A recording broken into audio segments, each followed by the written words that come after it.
Mr. Chair, nandito po yung tao at hawak ko po yung ilang piraso ng kanyang sinumpaang salaysay. Kung po pwede po sana natin siyang tawagin ngayon, para ngayon siya po ang mismong maglahad ng kanyang salaysay sa ating gitna. Okay, you may call him.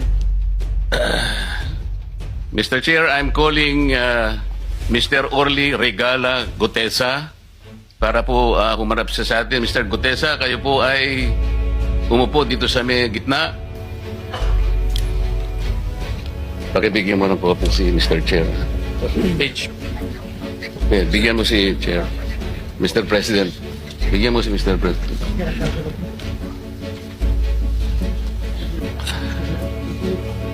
Manatili ka muna nakatayo kasi nunumpa ka.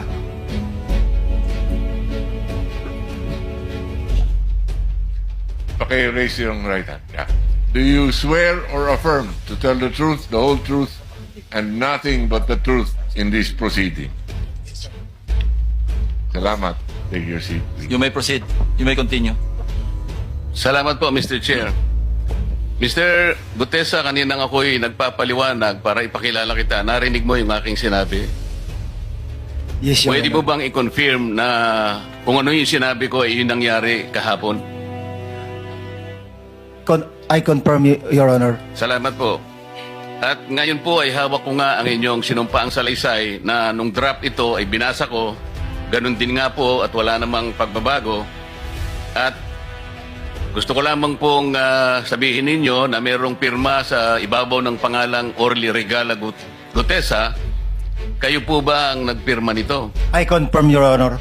At gaya po ng sinabi nyo sa akin kahapon, voluntaryo ninyong ginawa ito at wala namang namilit sa inyo. At katotohanan yan, ako nga po ay ininyayahan nyo para makita ko yung inyong salaysay. Yes, Your Honor. Ito po ay pinanotaryo ninyo. Nakikita ko rin po.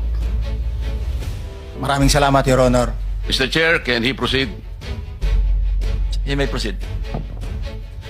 Ako po'y nagpapasalamat sa pagkakataong ito. Sa Senate Blue Ribbon Committee, Senador Ping Lacson, sir. At sa iba pang member na nandito po.